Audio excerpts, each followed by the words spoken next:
Hello. How's it going? Hi, Pete. Day three's a wrap. You guys have a good day? Good, I'm glad to hear it. I'm not even going to talk about the waves because I know that doesn't go well. So glad to see you all here for day three of our first week of summer workshops. We have a really wonderful event for you tonight. My name is David Simpson. I'm the program director here at the Work Center. My pronouns are he, him. And tonight we're going to hear from two wonderful and beloved members of the FAWC family. First of all, we're going to hear from poet Vievee Francis. So I'm going to give a big hand. And we're going to hear from printmaker Vicky Tomayko. It's the A team. But before we start, a little bit of that housekeeping thing that you've heard twice already. So if you're only here for tonight, you get to hear it for the first time. Otherwise, chat amongst yourselves. Books will be for sale by Vicky and Vievee at the back of the room at the end of the event. So if you feel like it, purchase a book and have them sign it. More books in the bookstore and between the two halves of the gallery to your right. Wonderful books by faculty and former fellows and other members of the FAWC community. The Hudson D. Walker Gallery next door will be open after the reading with our summer show called Edge Condition, curated by former fellow Matt Bollinger and consisting of work by about 20 or so former fellows. It's a wonderful show. Check it out. The thing about these, I don't know, you get phone calls on your watch. It's no good. Sorry about that. Anyway, where was I? I lost my place. And yes, and also, as always, a big shout out to East End Books for helping us maintain our bookstore at the back. Wonderful partners. They're stored down on Commercial. It's about a block and a half from here. Definitely worth a visit. They have a great selection. And I'd also like to give a shout out to the Arts Foundation of Cape Cod and the Cape Cod 5 Foundation, who generously support our summer public programming. Restrooms still down the hall. We still have assisted listening devices at the back. If you need one, just ask Hana or Fatima. They'll set you up. And we got the cushions. We're making them more available by putting them by the door. So if you really want to protect your bum and sit up from our hard chairs, feel free to grab one. And if you're in workshops and you want to take one up to your workshop during the day, you're welcome to take one. Just return it at the end of your week. That'd be really great. Turn your phones off, please, or to silent. And to get us started, I'm going to invite my wonderful colleague, Hannah Rivers, to the stage, who's going to introduce Vievee. Hannah.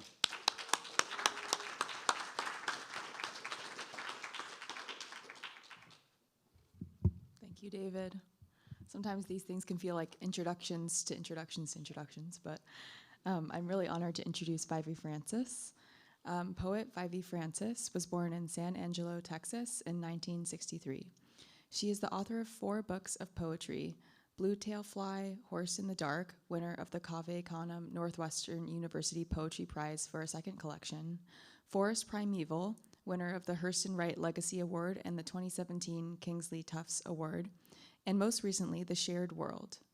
Her libretto for the chamber opera The Ritual of Breath, composer Jonathan Berger, artist Enrico Riley, on the death of Eric Garner, will be performed at Lincoln Center's Damrosch Park this July. In 2021, she received the Aiken Taylor Award for Modern American Poetry, and just this spring, she was awarded the Vermont Book Award for Poetry and a Guggenheim. Her work has appeared in numerous journals, textbooks, and anthologies, including Poetry, Best American Poetry, Spin.com, and Angles of Ascent, a Norton anthology of contemporary African American poetry. She was recently named a full professor of English and creative writing at Dartmouth College. Please join me in welcoming Vievee Francis.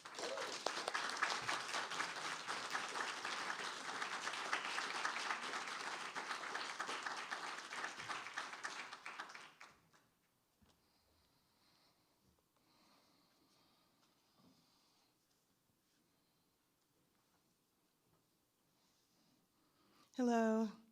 I'd like to thank FAWC for having me back and for having patience with me. I also want to thank my students who have just made this week glorious for me. For you listeners who are kind enough to be here this evening. And to my colleagues who have made Monday and Tuesday just brilliant evenings with their insights, their work. I was taking notes the whole time. Today is Juneteenth. I'm Texan, several generations on both sides. My family are directly impacted by the order that finally set them free 2.5 years after Lincoln's proclamation. This is neither a celebration nor is it an inconvenience. It's a necessary commemoration of a day that marks our country's growth from slave nation into the nascent possibility of freedom for all. Yes, I am aware of Delaware, in case anybody wants to discuss Delaware and slavery with me later. However, I have to tell you, I grew up with Juneteenth being something celebrated by a few. I am gobsmacked that it is being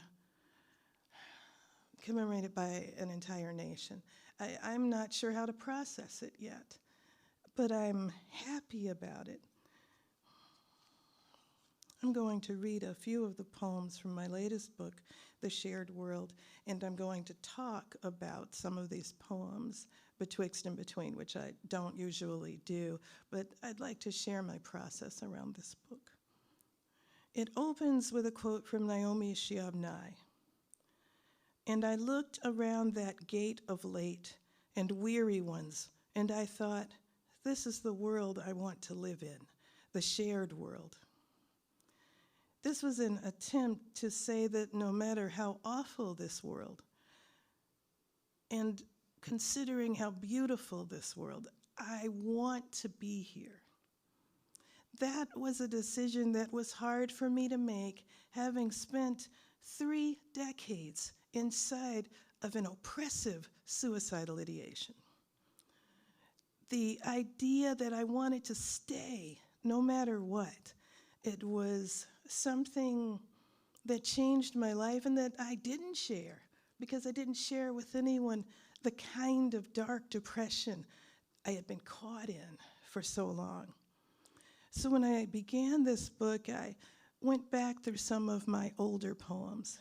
I wrote new poems and pulled together a collection where I share some things about my personal life, but I also share my observations about the world at large. I allowed myself to, after 3 books, come to the point where I could talk about the things I had kept to myself for so long, how I felt about them. And it freed me to talk about everything to everyone. It freed me to be my most authentic self without fear of what others thought and without fear of the gaze of others. Break me and I'll sing. My voice like marrow, a blood yolk spilled upon the counter. You can't stop this song. More hands than yours have closed around my throat. You may crack me. You have cracked me. I'm frightened, but so what? I'll testify. Witness, if you can. Listen. I slurped the frog leg soup gone bad, held a brass spoon like a barrel to my mouth. I could tell you what you want to hear, but I'd be broken just the same. So why not sing? I'm singing now, louder this time, and in the round. We are a wounding of red-plumed birds, every voice a bloody feather in the bone crown. A call to arms. Came as the lanterns floated upward on a night of celebration, and as flares spun upward out of the fear of those who set them. As shawled women smiled in the night, prayed into the night, and just as many ran through the swallowing night. As a bed was shared between those shepherding each other, and as others shared nothing, nothing at all. A call to arms came as some denied others, as another died by the hands of a group of strangers, and another by the hand of her father, and another because a stranger was lost in the anger of his mother. I am telling you, the call to arms came as we slept and as we marched, as we questioned and as we hid our heads in the dust of nostalgia, our spent dreams.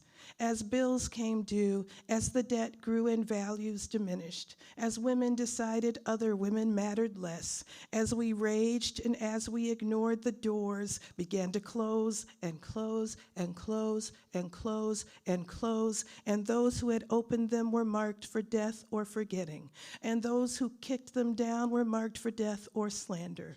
And this is not the first time a call to arms has caught us imagining it had stopped. But the call is constant. Don't you hear it? Don't you? What? It didn't ring out in a peal of bells. It rings out in the silent appeals of children. A child who cannot remember the name of their father. You aren't listening. And if you are listening, you must keep your ear to the street, to the field, to the alleys and bridges, to the riverbed and floor planks of abandoned houses. And I hear the call to arms like a moan from a drain, desperately clogged, and in the lowing of cows in drought, in the impotent drone of senators, that officious blather. And in this moment, I hear the call and realize I am not the lion but the antelope, and I must resort to my feet and my wits amid a storm of teeth and claws on a day that began as any other day.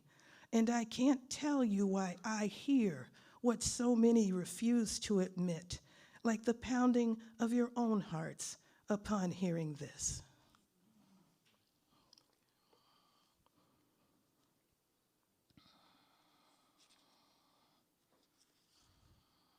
The shared world. Into the bow of your ear, I whispered the secret story. Now you can't sleep either. Consider it part of your own memory, connecting our childhoods that would have otherwise never crossed. I fell down, your knee was scraped. I stuffed the yellow cake into my mouth, and your stomach cramped. When you were abandoned, grief filled my well. The private ravages of our spent youth and adulthood now implicitly intimate. You pull me to you because I have already softened your sharp elbows.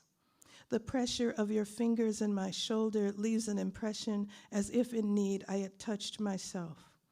We are insomniacs, the grip of night freeing us from the slept-through day and its demands. It is true, once you know, you can't unknow. So we ruminate on literature and the gods and continually seek the ousia of the empty jug. But we need no wine, really. We are eager to get on with this, to take in or do whatever forwards the living, this tripwire, keeping us tied, kite to string, present to past, arrow to quiver.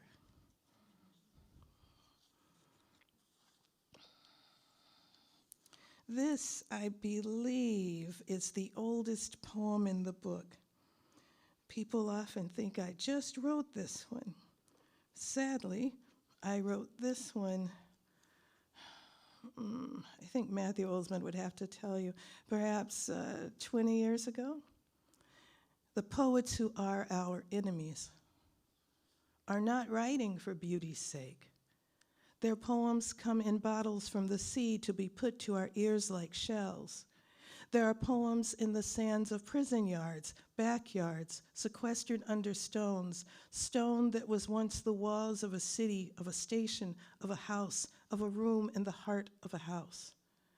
Poems are torn from hidden notebooks, from poets in hiding. Poems are disguised as tales on long-string kites, are given to carrier pigeons disguised as more common birds. Some poems fall or are thrown down, wads like grout between cracked tiles. The poets who are ours to battle may lose everything to pipes, to wire and glass, to objects simple enough to be found in a cabinet. These poets may die by fast talkers, by mistake, by gun, by bomb, and some by God, by choice. The poets write to us of children and of strangers. They write with fingers in their ears to hear themselves think. Their poems are the only thing clear where little else is clear. The poems speak of a meal of lemons, of baskets in an alley, of leather, and of the sea, always the sun-swallowing sea. The poets who are our enemies are not writing for the canon. Their letters are black as smoke filling an emptied square. They are writing for their lives. Some are dead already by the time their poems finally reach us. Their letters, bold as the cry of a dog heard over those shells, poems that speak plainly of a hand that seeks a hand, but finding nothing reaches.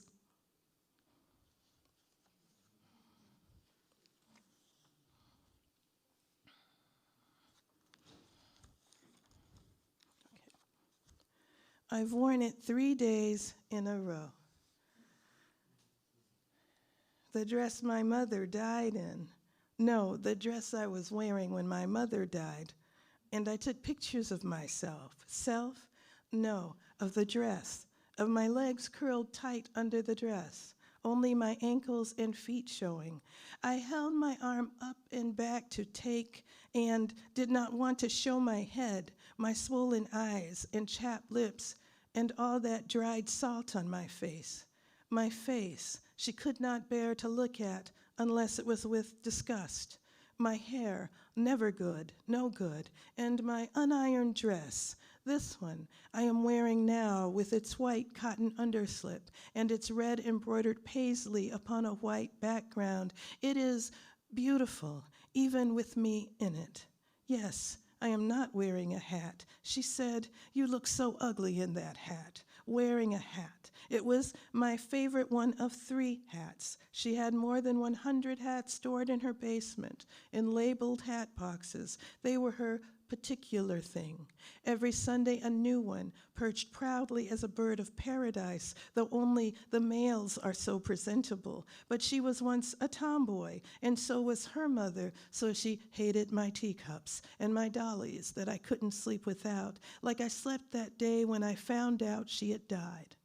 I lay fetal upon the bed, atop the duvet, and wanted to live, and felt guilt like a razor over the wrist. You always were odd, and always carrying on. You talk too much. You are a mess, and I was a mess. My chest wet, and my heart shrinking in, and I was shrinking, and this was good. She was always such a small woman, except for 10 years, when she grew past what her small frame could hold. Who can say why her hunger grew, and why she hated my hunger to be held, and so recoiled, and I went days and days without any touch at all, and I have gone days and days since, ugly in my hat. Even my father thought so, though now he isn't sure. Since she died, so much has changed, even this dress, stained by wear and coffee and crying, and now the pills won't let me, and now and again sleeping in it. And just last night, keeping it on for dinner alone at the same counter where I was when I found out she had died a few minutes after our last phone call, when she couldn't see me and so could afford to love me.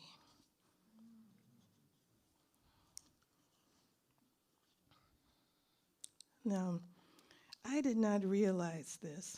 Cynthia Barger, who is here, we were on a bus together. She reminded me in 2018 on our way to Pacific University, where I taught in the low residency MFA program. And she noted that in my book, I have a poem on Juneteenth, which I'm going to read. But 1 page later, I have a poem on Provincetown. And here we are together, Cynthia and I. Oh, the world goes round and round, and if anything proves we share it, that does. Juneteenth, number 3. The blue wildflowers, the Gulf a rare blue. No, the Gulf isn't blue, but see how pretty I want to make it? Pretty, no. It was ugly then, ugly now, How long it took? Dangerous. That's it. No. How much was? No. How many were kept back? No. How many were kept for so long? I should know. I know. I am a descendant of those who toiled in quiet like me, no. And know how to keep my rage behind my back, like a truck's load too wide for the lane, no. I know, understand, no. I always thought, no, believed it was more work they wanted from us. No, more work they wanted, those masters of severance. Lazy bastards, no. Now I know they feared, no, fearing what might be loosed upon them. All the ragged horse tenders, all the dust-bedraggled black skins, too proud to bow, and when they didn't mean it. I ought to know. I'm smiling now. No. In your face, because a free woman bides her time, doesn't show her hand. Provincetown, Massachusetts. So peaceful here. It calms me down. I stood near the pier, but not upon it, too unsettled to walk closer to the water. Let's say I could see the pier and stood just where the road met the sand that went directly down to the water. I winced, though no sun was out, and the sky was a weary slate, and I was weary as usual. Even the sand, dankly blanched, knew only the water would hold me and keep me, and I was afraid, but I lived for that embrace, even more than I couldn't live without it.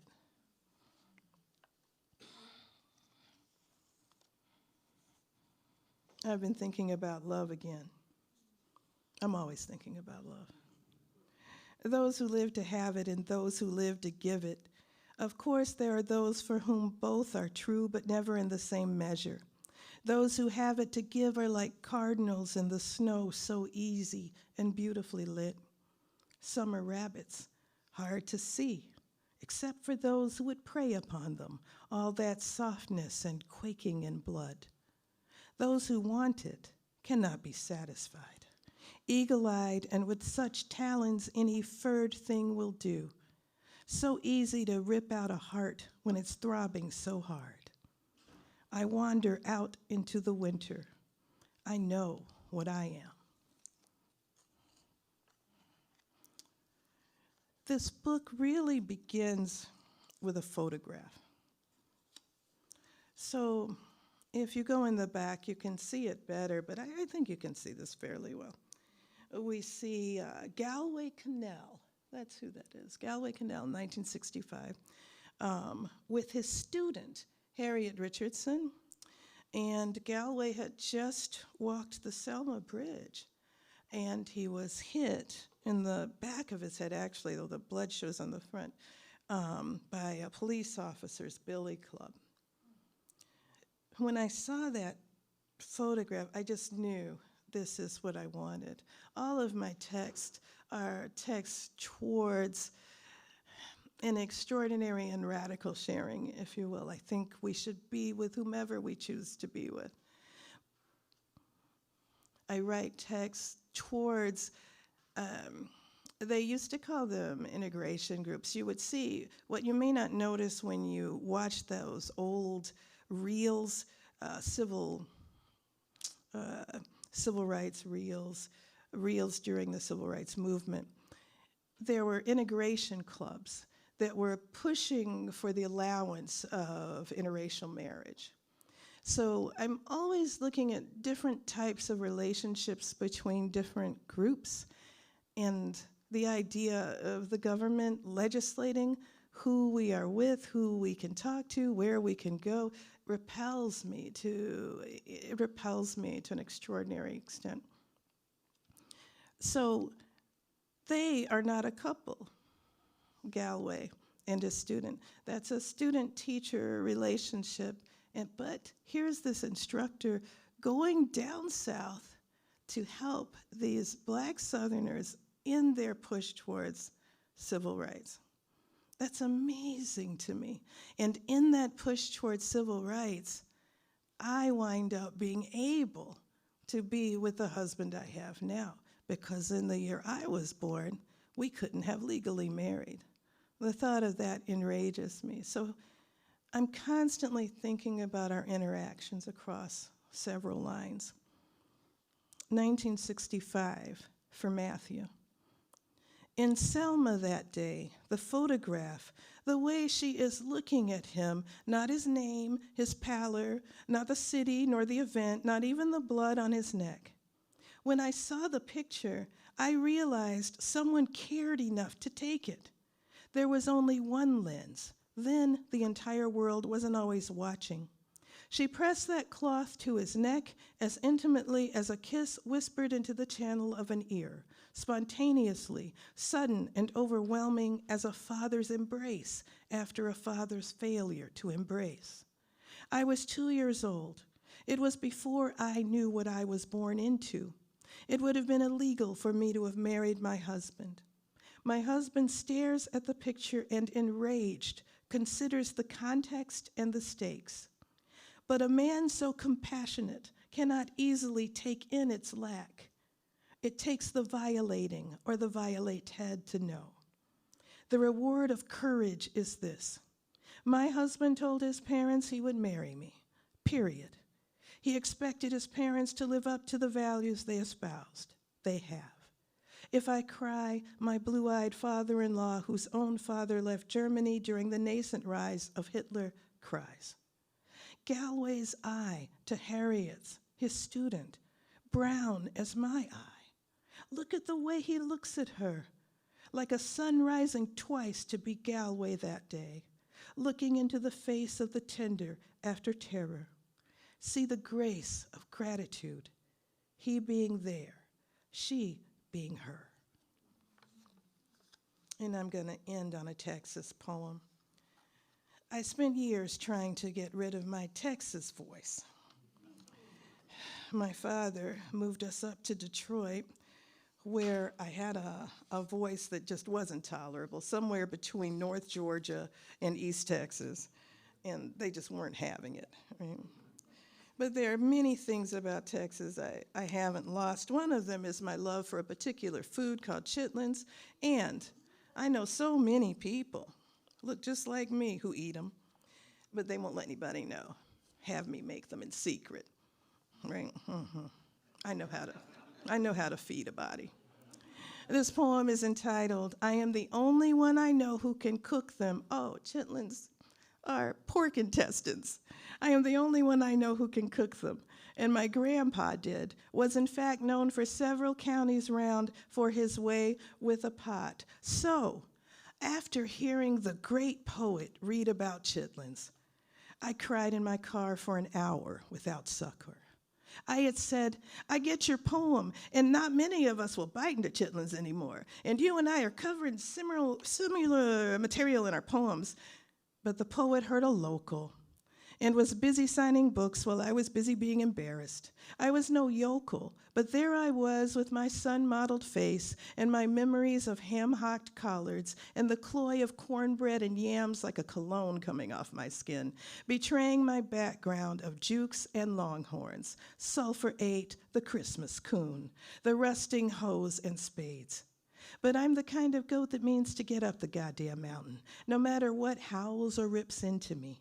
So years later, when that same great poet, having got to know me, whispered, I'm gonna take you to my secret barbecue joint, I knew I was not off the mark, that we had held in common a kind of heat, brine from the mason jar, hot Jim, whatever slides easily from the bone, and anyone Texas-born like myself knows the secret joint is the for real God Almighty sauce, where there's mud on the floor and the pork smells like the lover you wish you had, or do, where there's a fan overhead and it ain't cooling nothing down, and you know your uncle would love the place so he don't need to know, neither does your daddy. where as you spoon up peppers, your tongue remembers itself and the vernacular you let go. That real talk climbs your leg like a good bitch lost to a hound, and down your spine like a red ant under the collar, and you come back to yourself. You know yourself for the earthy motherfucker you are. Ain't that right, though? And you'll leave this place stained and smoked and grateful you stayed so long, where nobody blinks when a bit of brisket is spit accidentally through the gap of a smile, where no one is embarrassed by what they must eat or love to. Thank you.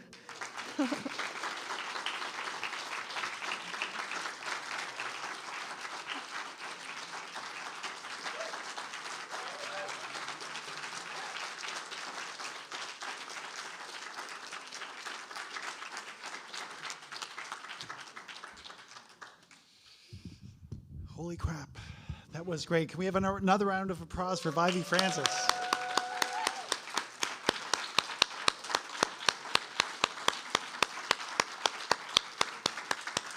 I'm so grateful you're here and grateful to have been able to hear that reading. Thank you so much. It's really incredible. It's going to be a hard act to follow.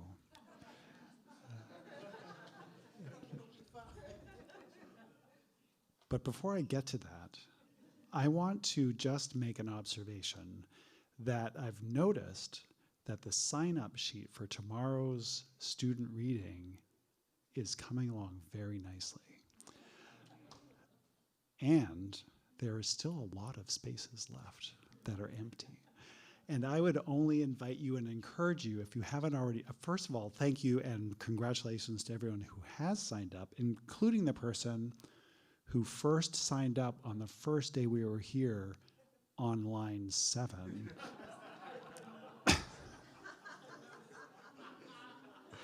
That's brave, sort of.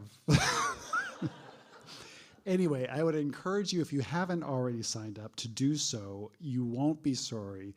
If anyone who here has done student reading before, am I wrong? I'm not wrong, am I? It's an incredible experience. You will be welcomed and embraced in a warm embrace of people who see what you're doing, value what you're doing, and support what you're doing because they're doing it too. So it's an incredible hometown crowd. It's a great experience. So if you haven't already signed up, I really recommend that you do so. It's going to be wonderful. Now, getting back to that act to follow, I'm very pleased to be able to introduce to you tonight Vicky Tomayko, who is a longtime member and beloved member of the FAWC family. She's been teaching here and working here for a long time and was a fellow back in 1985 during Reagan. Just going to let that sink in for a second. And she has been a consistently warm and kind presence at the work center. Her students come back year after year because they love her workshops. She's a marvelous teacher and an incredible artist. And I'm so glad that she's here teaching with us again this year. Vicky Tomayko is an artist, a printmaker, and a teacher who lives and works in Truro, Massachusetts, just up the road. Tomayko teaches at Cape Cod Community College, Provincetown Art Association and Museum, and here at the Fine Arts Work Center, where she also manages the print studio. Tomayko was a fellow in 1985. She was the assistant professor of printmaking at Connecticut College from 1979 through 1981 and taught in the Massachusetts College of Art Low Residency Master's Program here at the Fine Arts Work Center in Provincetown from 2009 till 2014. She was an artist in residence at the Cape Cod Lighthouse Charter School in Orleans for 10 years. Tomayko received an MFA in printmaking from Western Michigan University and has been the recipient of 2 Ford Foundation grants. She has been represented by the Schoolhouse Gallery in Provincetown for 2 decades and has been included in exhibitions in New York, Boston, Miami, Los Angeles, Venice, Istanbul, Basel, and Melbourne. We are so lucky to count Vicky as a long-term member of our community, and please join us in welcoming her to the stage this evening.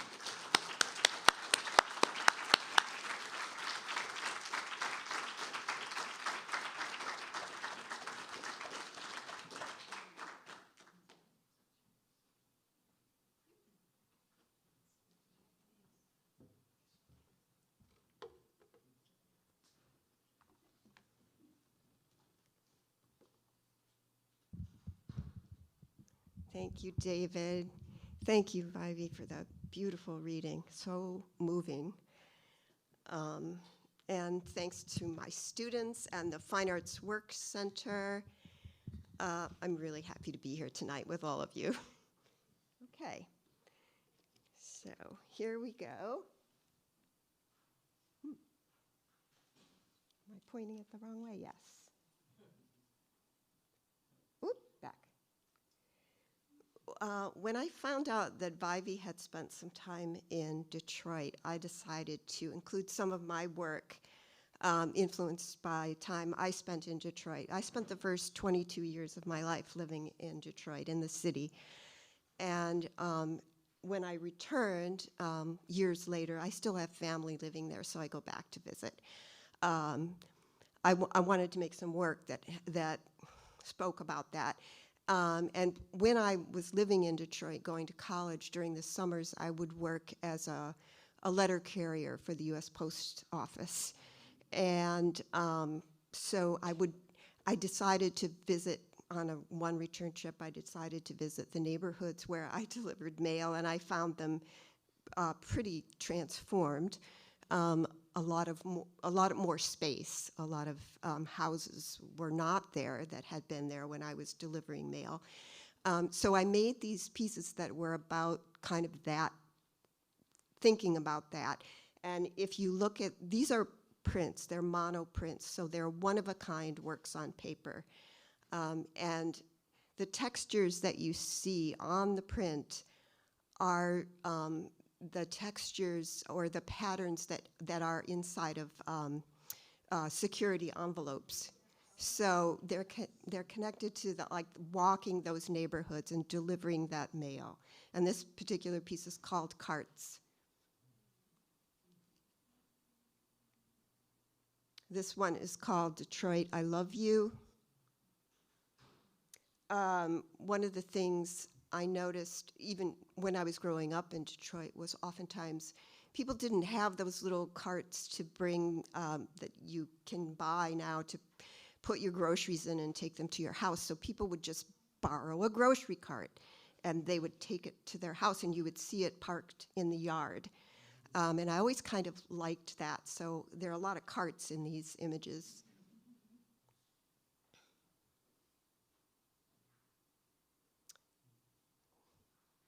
So these are monoprints, and they go through the press many times. Pretty much every single color is a single pass through the press. So lots of layers. So on another trip to Detroit, I decided to visit Belle Isle, which is this park open to anyone that is in the middle of the Detroit River. It's an island. And one of the things I really enjoyed growing up there was the aquarium, which I visited regularly because I just was drawn to the fish and seeing that whole scene. So I decided to make a whole series about going back to the aquarium when it was under reconstruction. So there were volunteers from communities around in Detroit who were trying to restore it, but there was no money for it. So people were doing it out of love for this old building and this old, and the whole idea of the fish. So many of the aquariums had water, but no fish. There was a lot of emptiness to them, which I liked. And then the suitcases appear in a lot of them too. It had just to do with travel and returning kind of to Detroit. So I made a whole series of these aquariums, and I'll just sort of go through them quickly.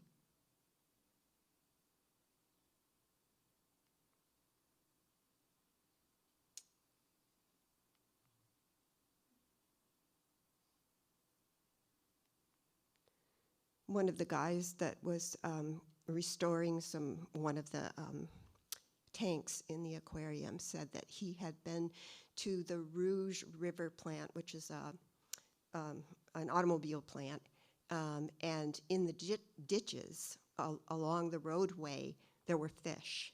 So he was taking fish out of the ditches and taking them to Belle Isle and putting them in the tanks.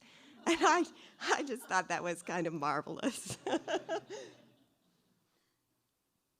And one of his big ideas, which I don't know if it ever happened, was that he wanted to be able to like farm these. He wanted to eat them. But it was really fun to talk to the people who were there, reconstructing the whole building.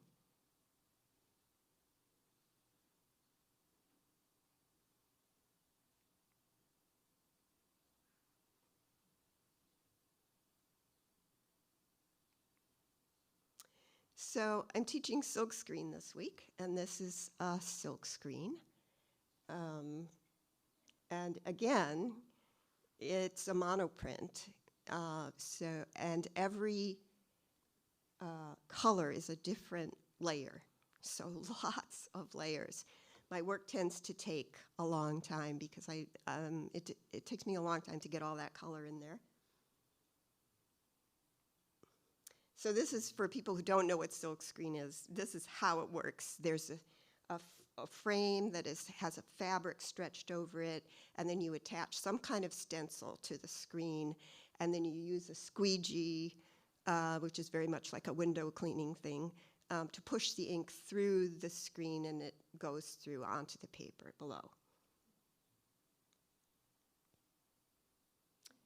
So this is monoprint, and I put this in because I wanted to show you sort of like the layering. This was the only print I could find that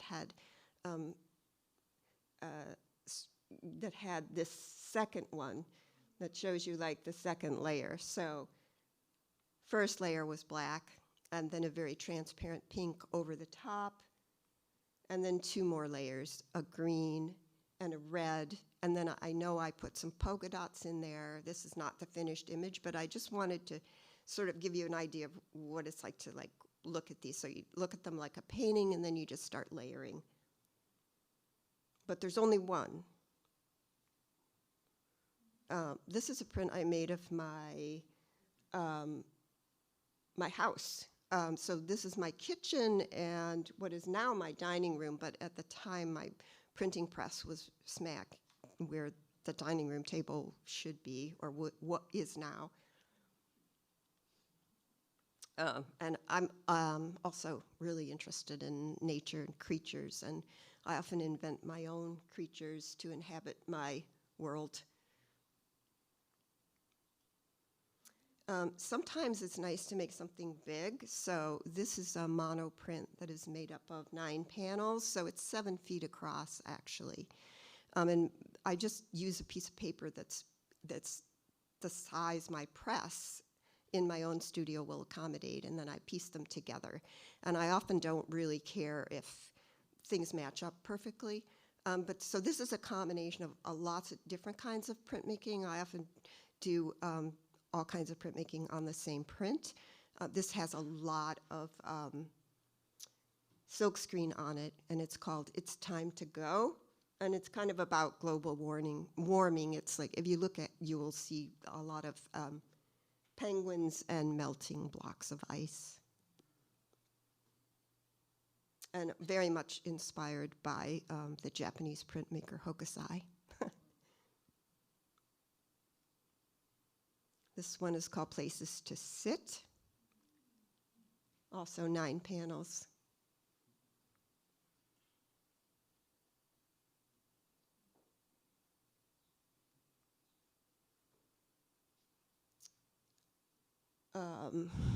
Notes for the near threatened. So a near threatened species is a species that's not in imminent danger of extinction, but close. We have to be careful. And I always think it's such a shame when we lose a species of life on our planet. So I just wanted to kind of send a little message out to the world that we got to be thoughtful about what we're doing to the planet. So again, lots of different kinds of printmaking, tons of silkscreen on these. You could see all the patterning, and those are screens. Yeah, just lots of layers. This is actually only 30 by 44 inches, and it's called Desert Rain. And this was actually a commission for someone who told me they wanted bugs, logs, flowers. So they got it.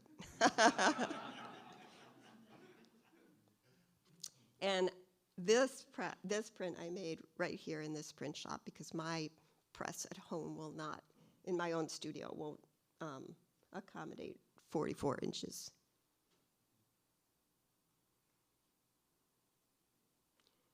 So I'm going to show you just a few monoprints that are kind of recent.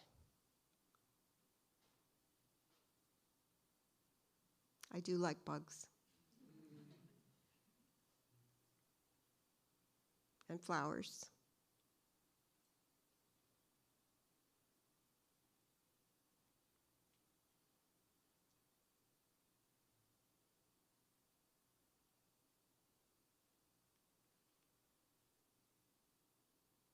And patterns.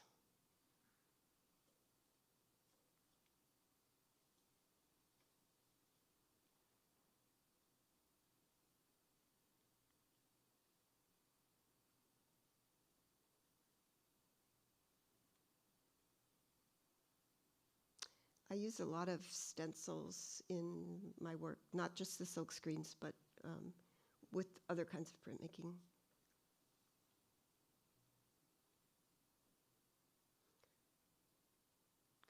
And I get asked a lot of times by people, where I get my color ideas, and it's from the natural world. But one thing that I really like to photograph in my home is the compost.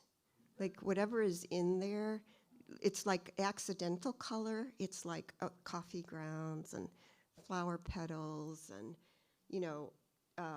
carrots that you cannot eat. And I just think that sort of random combination is interesting. And then I try to use it in my work.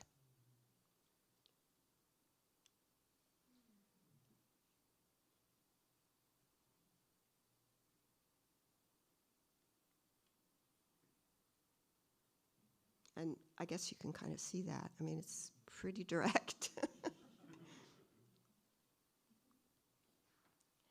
Okay, so I wanted to share with you the book that's in the back. I haven't shared these images with anyone for a long time. So this little book is called Exquisite Futures, and it was a catalog made for an exhibition I had at the Provincetown Art Association and Museum. And a friend of mine agreed to write some text for each of the images. So I gave her the image of the monoprint, and then I gave her the title of the piece, and she wrote the texts. And I'd just like to sort of flip through some of the images and also read the text that she wrote. So my friend is Joanne Barkin, and she is my actual next door neighbor in Truro. And she's a writer and an editor, and we have a wonderful relationship, and I'm so happy when she's willing to do this with me. So this one is called Exquisite Futures, and here's the text. They're like poems, but she wants me to call them texts. I met Philip Guston. He wanted to chat. All trash, he observed, has both volume and mass. It sinks, black and white, so you will likely discover the only escape is to hover in color.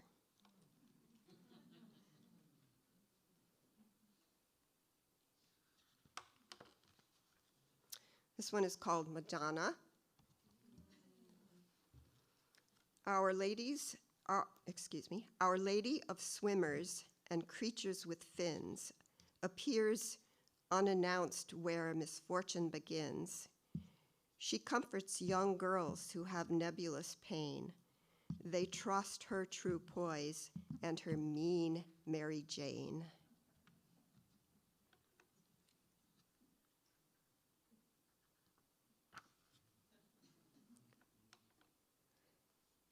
Salt Marsh, Truro. We fear for our friend who's become quite destructive. The cause must be learned so our help is productive. Sunstroke, marsh fever, or too much salt air, amorphous malaise or acute mal de mer, a case for strong drugs or alternative care. At least we agree it's an all-marsh affair.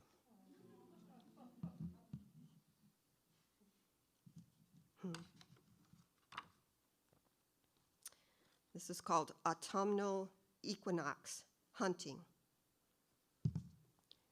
Day and night equal in transient balance, stresses my nerves and creates psychic challenge. I sense persecution. My thinking grows stunted. At times, I don't know if I'm hunting or hunted.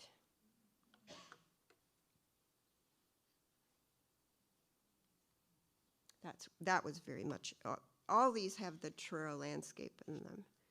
This is called Migratory Woes.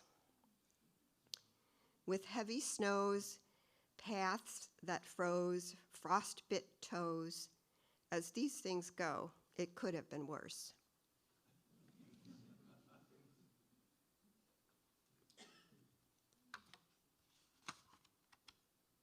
Weathering. They say, go with the flow. What do they know?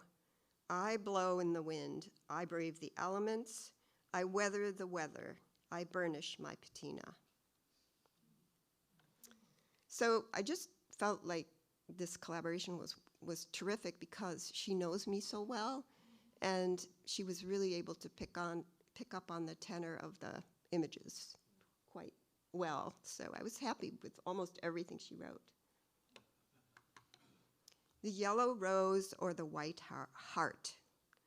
Grim crown of thorns, there's no wreath more eternal.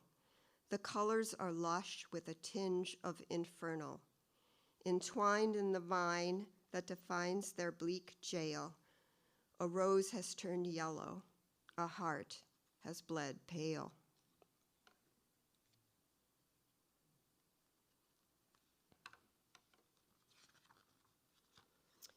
Empty yourself and let the universe fill you.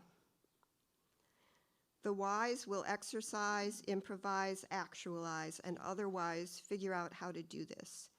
Those who aren't wise will take a hike.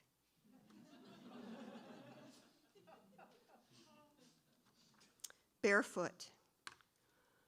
Woe grows 5 toes, all in blue.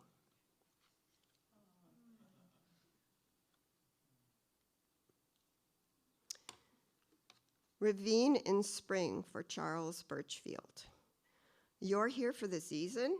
We're asked with some panic by renters preferring their landscape less manic. We say this ravine's in the Birchfield tradition, teeming with life is its normal condition.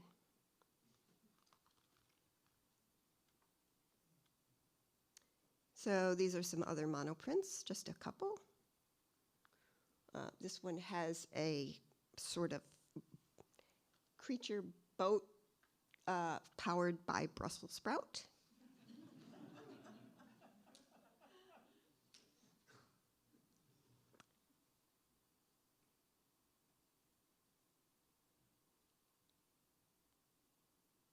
Okay, so the Provincetown Public Art Foundation just commissioned me to make a mural for Macmillan Wharf.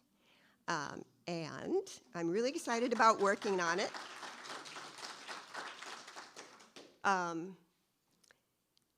and I haven't started, but it has to be done by mid-July, and it's going to be 6 feet tall by 19 feet long, and this is the study for it. And I thought, I wasn't sure I would be able to finish a mural in the time that most muralists can work. I thought, 2 years. So I asked them if they could print something on the panels before they deliver the panels to my studio, and they said, sure. So this has been photographed professionally. This is not the professional photograph, but it's going to be printed on these large panels, and then I'm going to paint and silkscreen on top of it. And I'm supposed to come up with a title for it, so if anybody has one, help. So I just wanted to share that I also paint, but I'm not really showing you a bunch of paintings. I think I have 2 more to show you, but I like to paint from observation. So this is the elephant in that painting, which is going to be big, not elephant size, but big enough on the mural to feel like an elephant. But all of these are little things, like the dog is a salt shaker, and I set things up and then I paint them.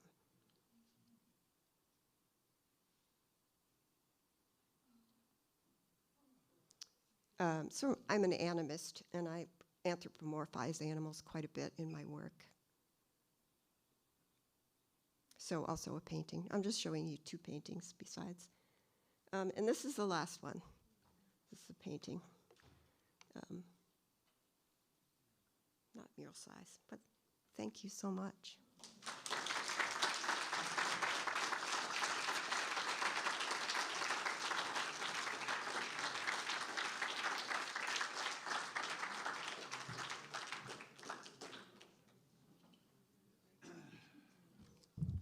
Tough act followed. Can we have another round for Vicky Tomayko, please? And can we please invite our presenters, Vievee and Vicky, back to the stage, and we're going to do a little Q&A. Come on up.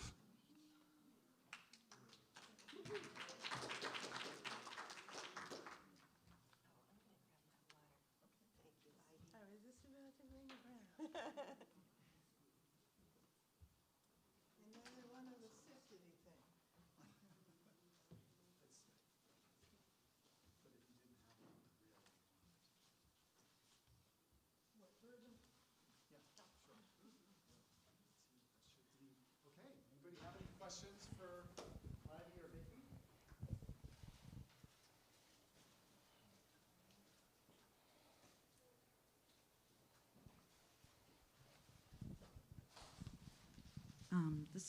Incredible presentation by both of you. Thank you.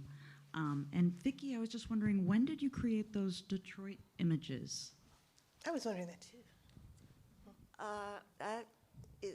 Those are probably about 8 years old now.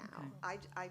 I really, when I found out that you had spent time in Detroit, I changed my slide presentation. I wanted to make a connection somehow that felt good to me, so. Well, you did. I loved those. Thank you. Yeah. And I think we permanently left our flat in Detroit about 8 years ago. Oh. So we so were right there about at the same time. Yeah. Okay. I also have a question for Vicky. For the mural for the wharf, how did you decide where to begin and what you were going to create for that? Yeah, I was completely flabbergasted because I thought when I was asked to do it that I would have to go through a committee and have the image okayed and all of that. But they said, no, just do whatever you want. And so, and I was like, oh, that's really wide open. So I just decided, well, I'm just going to do what I'm working on right now. So those are 3 paintings that I put together as a triptych and decided, okay, that's my start, but I am going to work on top of that.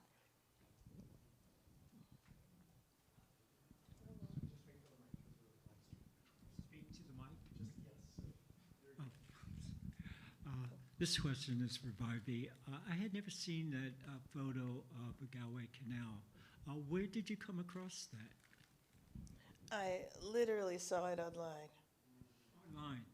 I was actually, I was looking up something else along those lines during that period. And there it was, and I went past it, and I stopped, and I went back. I said, what was I looking at? My press is Northwestern University Press, and they worked hard to allow me to have this picture on the cover, and I'm really grateful for it. It says so much and it's so powerful, and I thought it was just the appropriate cover for that book. Thank you, I agree.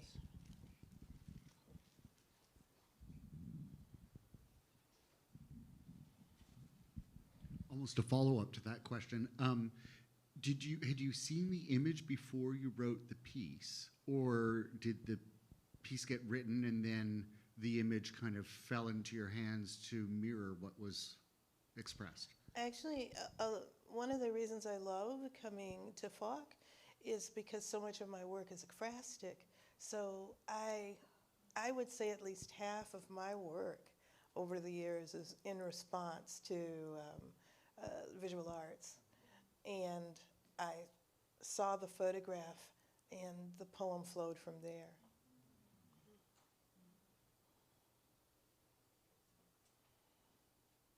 Hi, thank you both for the presentations.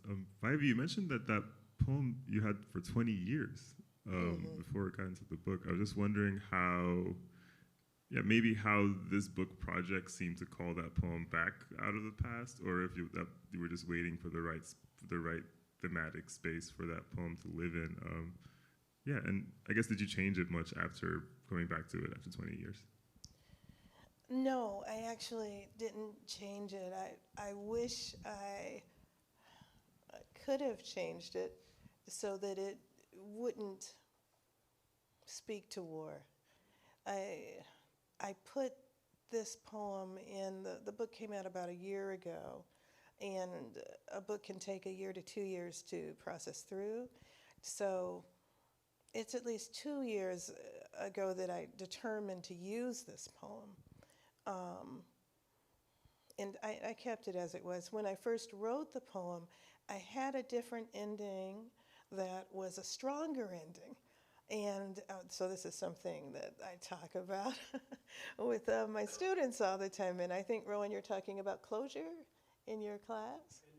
Endings. Well, I should have ended about 3 drafts before I did. And I've never been able to find, because I write longhand, not into the computer, I've never been able to find the original draft where the ending was stronger. So I kept trying to shift it and shift it. I'm pleased with where it is now. But I don't know, I think I'm saying something with that about being careful not to over-edit as well. So the answer to your question is both. I was waiting for a place to put it. I believed in the poem. And, I forgot the other part. Okay. What thematic concerns in this book seem to draw? Oh, yes. Okay, thematic concerns within this text. Well, literally looking at my own world, so a kind of microcosm, and macrocosm, looking at the larger world and sharing my observations. Not as an authority, but kind of an exchange with my reader.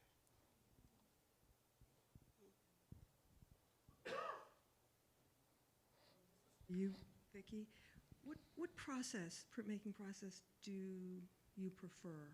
And then my second question is, do you have one that helps with spontaneity for yourself more than the other? I prefer different ones at different times, and it depends upon what kind of imagery is in my head that wants to come out. What was the second part? So some of the printmaking processes. Oh, spontaneity. I find them can kind of hold that up a little bit, but I wondered how that is for you. Sometimes the spontaneity comes in the beginning, like if I'm working on a woodcut, the spontaneity is like the generation of the idea, and that initial drawing that can happen really fast, but then the cutting takes forever. And then monoprinting is probably the most spontaneous because it's very much like painting. I have a question for you. I'm going to just go Yeah, ahead and ask that's my good. I have one for you too. So there's wit in your work and whimsy, but it doesn't stay there. It kind of moves us into these sometimes darker considerations, or they trouble the waters underneath, right? Mhm. How do you see wit or whimsy being used in your work?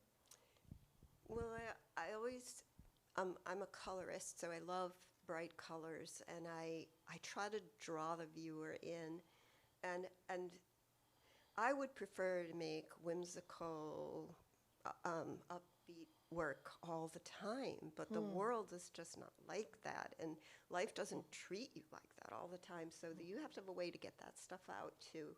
Right. So I think it's fun. I think it's good to have a combination of both whimsy and an edge that's a little darker. I think that's probably the most natural way to let it all out. Yes. Can I ask you a question now? Yes. So I particularly was moved by the poem about your mother. I had a very difficult relationship with my mother. I mean, it was good in some ways, but also nothing I did was exactly right or good enough. And I just wondering about, like, did the poem give you a sense of, like, closure, or did you feel better about your relationship with your mom after writing it, or I guess I just want to know how the poem worked for you. I didn't feel better after writing the poem. I think writing that poem, I wrote it shortly after her death, and I began to explore my relationship with my mother, which I had always kept on the surface. She loves me, but I'm a challenge to her, whether I mean to be or not. And it really acted as a starting point for deeper investigation, exploration, interrogation. But it didn't bring cathartic relief, and I may never find cathartic relief. But I need to understand what makes me me and what makes me tick, and she's a large part of that. I have a memoir coming out around aesthetics and race, and it's called Ugly. Well, I'm still working on it. It's in process, but it'll get there. And trying to think about aesthetics in terms of culture and family and place. And they're difficult questions with answers that don't always make me happy, but I like what you just said about why you would like to have whimsy all of the time, but don't. I too like to see the world, face the world as is, and then determine the art that comes. But this was a way of helping me face things in the real world. Thank you for sharing that. Hi, this is a question for Vievee, and thank you both. This was such a beautiful presentation. In the poem Juneteenth that you read, I realized that you read no for the places that you crossed out. And Yes. could you speak about that a little bit, about why you crossed out certain things and why you said no to represent the crossouts? I don't usually use that method, strike-throughs, in my work. However, in this one, I realized I kept saying things more gently than I really meant to. I kept trying to celebrate, but I didn't want to just celebrate. When I think of Juneteenth, it comes with relief and it comes with anger that I have to celebrate Juneteenth. And when I think about all of those souls kept for so much longer, kept in that kind of forced labor for 2.5 years, it seems like it's not a long time. But I highly doubt I would have lasted 2.5 days. So when I experience Juneteenth, again, it's commemorative for me. And you'll have to forgive me today. I'm very emotional on Juneteenth. I actually tell people, oh, I don't celebrate it anymore, because that's not how it feels for me. And I get tongue-tied when I get emotional. And I fall all over my own words when I get emotional. So I can't say that was my best reading. However, I'm still glad that I did it. So in the same way, I kept having slips of tongue when I was reading. As I was writing Juneteenth, I would write and then I'd say no. In my head, I'd say no and I'd strike through. And then I'd write again. That's not really what I wanted to say, and I'd strike through. So that's how it worked in the process of writing it. Thank you for that question. Hi. Hi. I have a little question for each of you. Vicky, thank you for this. My best friend is a printmaker, and I write, so that was very sentimental. I was like, oh. I was wondering, since printing has a lot of layers, how does your perception of your work or your intention with how it will be perceived change it with each layer? Yeah, so I often start with just a very simple idea, but when I have an idea that's more evolved, I try to keep an open mind and let each layer speak to me. And that's one of the nice things about printmaking, is that there's process involved. So the time between seeing what's on the page and putting on the next layer takes time. So you really have time to think. I'm a little less good at that when it's painting, because I have all this paint and I have a brush and I can just go like, so printmaking slows down my brain. I don't know if that answers your question, but it's very much a reaction to what's already happened.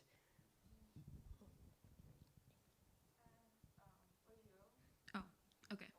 And for you, I was wondering, I can definitely see the influence of like the exile poets and Polish poetry on your work, or the concept of a shared world. But that is very big and comes from a big tradition of like liberation poets who are sourced from the individual, as you talk about this a lot. But I was wondering, how do you see your work positioned in that shared world as like a force that moves? Well, I'm not really sure. I think that's going to take more time to actually see, and I may not be the one that can answer that. It may come from my readers, if I still have readers, a decade, 2 decades down the road to see where that is. But you're absolutely right. There are different influences on my work, and many global influences on my work. When I'm thinking of this text in particular, some living writers like Naomi Shihab-Nye, some who have passed on like Miłosz, but I was, I think the first time, really thinking about some larger questions and trying to draw from the writers I felt were looking at some of the same questions I was, and Zagajewski, and I'd say too, I think I'm in Robert Hayden's direct lineage, and I feel that as well. So several global influences, but where I am among them, I'm not the one who could say. But I love that question. I want to say. Thank you. I wanted to hear you talk about it.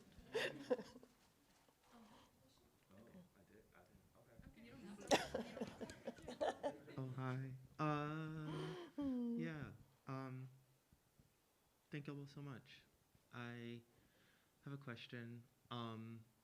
Yeah, and actually, Vievee, it was, yeah, funny that you brought up your memoir and that it's titled Ugly, because my question was actually around ugliness, or like what is deemed or categorized as ugly broadly in the like social world. I don't know if there's another world that's not the social world, but yeah, I think Vicky, to speak to your work first, and also touching a bit, Vievee, on your question to Vicky, there, in the brightness and in the color, some of the like gnarlier aspects of the work were things that I think there was a part of me that was like, oh, this, right, these like bugs in this space might be deemed ugly when contextualized differently. This talk of like global warming could be deemed as ugly when, again, like when contextualized differently. There is a way that I think the color, the shape, the whimsy, I don't want to say softens the like quote unquote ugly. It asks me to engage with it in a way that I may not otherwise. Vievee, I feel like your work also often does a similar thing, and I felt like actually the poem about the dress you wore when the dress when learning of a mother's passing did a similar-ish thing where I think the process of grief is often named as an ugly process, and there was this looking without turning from that process that asked me to consider and reconsider ugliness in that sense as well. And so it makes me wonder how y'all think about quote unquote ugliness, or the category of ugly in your work, and how how you handle ugliness or the category of ugly in your work when that is a conscious process.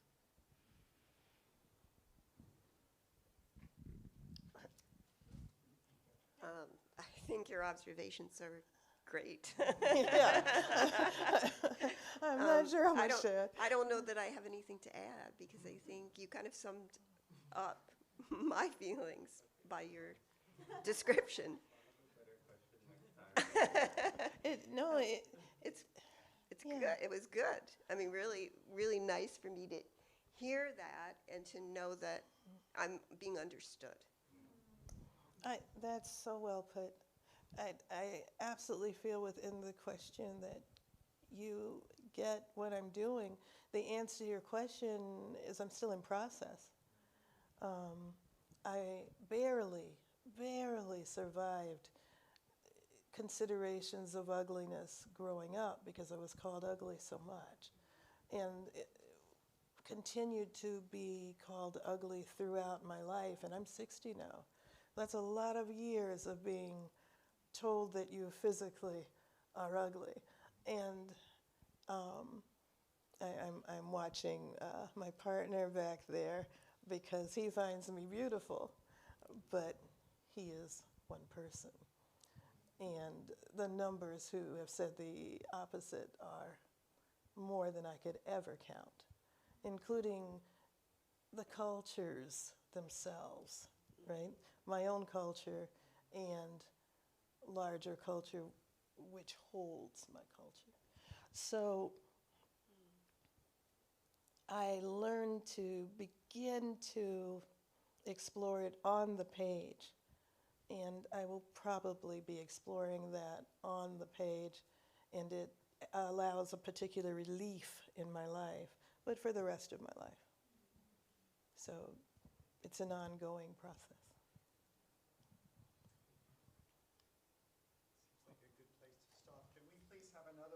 Warm round of applause for Vievee Francis and Vicky Tomayko.